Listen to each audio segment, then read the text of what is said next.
Bonjour, bienvenue dans cette nouvelle session partage. Aujourd'hui, un texte un peu différent, pioché dans la dialectique du moi et de l'inconscient. Carl Gustav Jung. La persona, élément constitutif de la psyché collective. Nous abordons dans ce chapitre une question qui est susceptible d'entraîner, si on l'oublie ou la néglige, la plus grande confusion. Dans ce qui précède, j'ai montré que l'analyse de l'inconscient fait pénétrer tout d'abord dans le conscient des contenus individuels et personnels, et c'est pourquoi j'ai proposé d'appeler les parties refoulées de l'inconscient, mais susceptibles de devenir conscientes, l'inconscient personnel. Puis j'ai montré que l'adjonction des couches plus profondes de l'inconscient, couche que j'ai proposé d'appeler l'inconscient collectif, détermine un élargissement de la personnalité qui entraîne un état d'inflation. Cet état d'esprit particulier est amené par la continuation de l'analyse, comme j'ai essayé de le signaler par l'exemple cité. L'analyse se poursuivant, certaines qualités fondamentales, générales, impersonnelles, patrimoine de l'humanité entière, se trouvent accolées au conscient personnel, ce qui détermine cette extension illégitime appelée inflation, dans laquelle il faut donc voir une conséquence fâcheuse de la prise de conscience.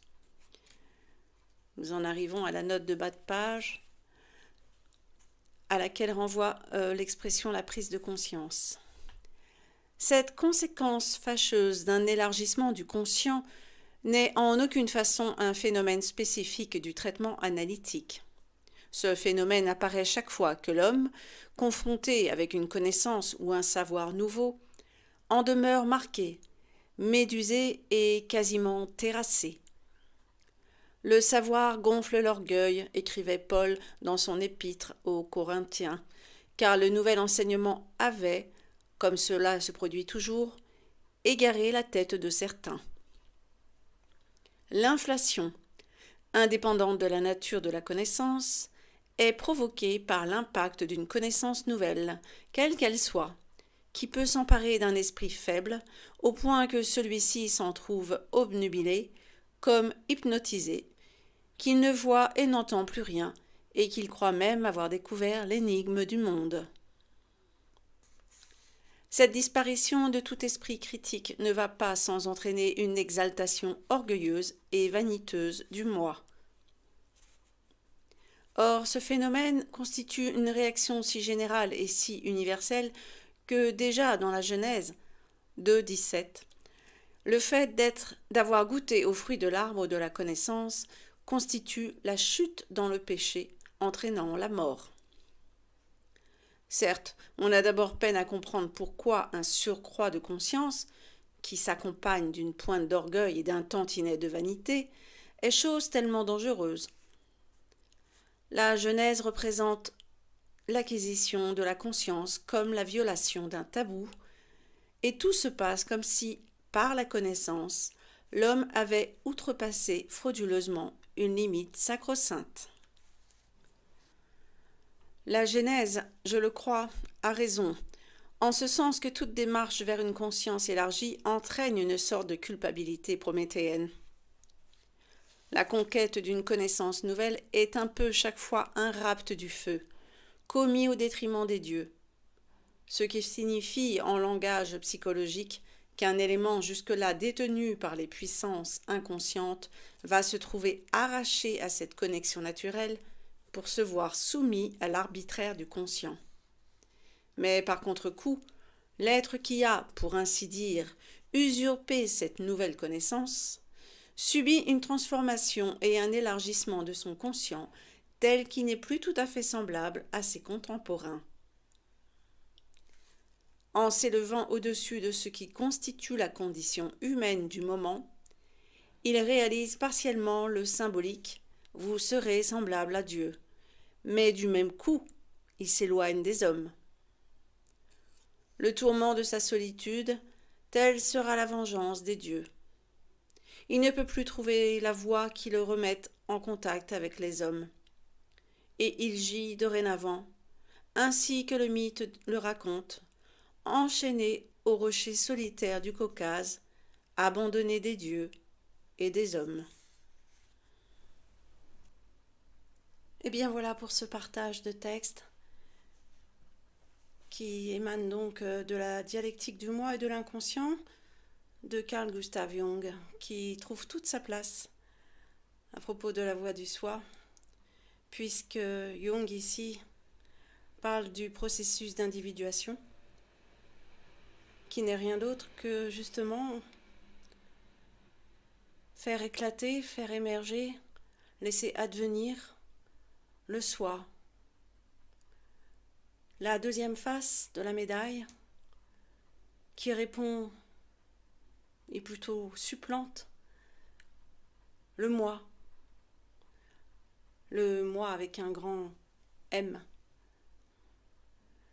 Alors Carl Jung explique que cet aboutissement, ce processus d'individuation peut advenir à la suite d'une analyse, certes, mais pas uniquement, il le mentionne clairement, par les expériences, par les découvertes. Il rentre dans un processus d'inflation, parle-t-il, comme un accès à une forme de connaissance, on ne va pas dire supérieure, mais extraordinaire. C'est ce que j'appelle le supra.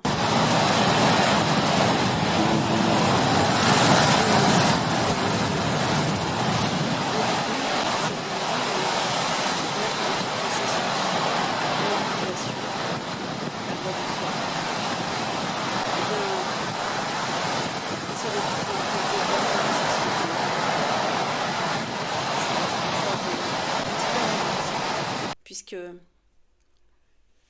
il apparaît comme une forme de minorité. Et comme toute minorité, il n'est pas toujours facile de trouver sa place.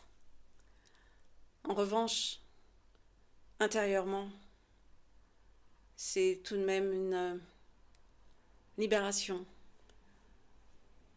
Libération de ce moi-je qui accapare toute l'attention, toute la lumière, ou plutôt le manque de lumière,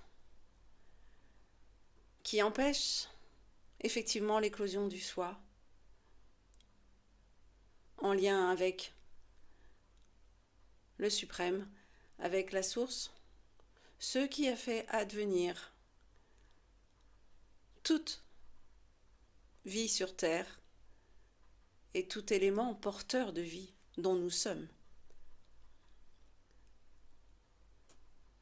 L'incarnation terrestre n'a-t-elle pas d'autre finalité que celle justement de renouer avec notre nature première, non pas renouer, mais discerner, ne plus être identifié à ce personnage par le corps, pour le corps, tout passant par le prisme du corps.